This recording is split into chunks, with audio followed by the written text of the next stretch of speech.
بسم اللہ الرحمن الرحیم۔ میرے دیکھنے اور سننے والوں السلام علیکم ورحمۃ اللہ وبرکاتہ۔ آج کی ویڈیو بہت ہی معلوماتی ہے کہ میرے کریم آقا صلی اللہ تعالی علیہ وسلم کے جو والدین کریمین ہیں ان کی قبریں کہاں پر ہیں، کیا ایک ہی مقام پر مدفن ہیں یا علیحدہ علیحدہ مقامات پر ہیں؟ تو یہ ساری باتیں ہم آج کی ویڈیو میں جانیں گے، آپ آخر تک ساتھ رہیے گا۔ میرے محترم بھائیوں، میرے کریم آقا صلی اللہ تعالی علیہ وسلم کی پیدائش سے پہلے ہی آپ کے والد محترم حضرت سیدنا عبداللہ رضی اللہ تعالیٰ عنہ تجارت کی غرض سے مدینہ پاک گئے اور وہاں بیمار ہو گئے۔ قبیلہ بنی نجار کے پاس ٹھہرے اور پھر وہاں ہی آپ کا انتقال ہو گیا۔ تو حضرت سیدنا عبداللہ رضی اللہ تعالیٰ عنہ آپ کو مقام ابوا میں دفن کیا گیا، آپ وہاں پر مدفون ہیں۔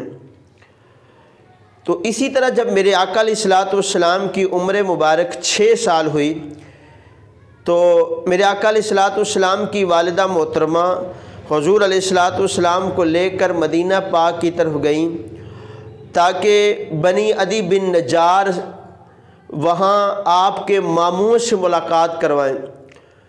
تو جب مدینہ پاک سے واپسی پر جب مقام ابوا میں پہنچی تو وہاں پر میرے آقا علیہ الصلوۃ والسلام کی والدہ محترمہ کا بھی انتقال ہو گیا اور اسی جگہ پھر آپ کو دفن کیا گیا۔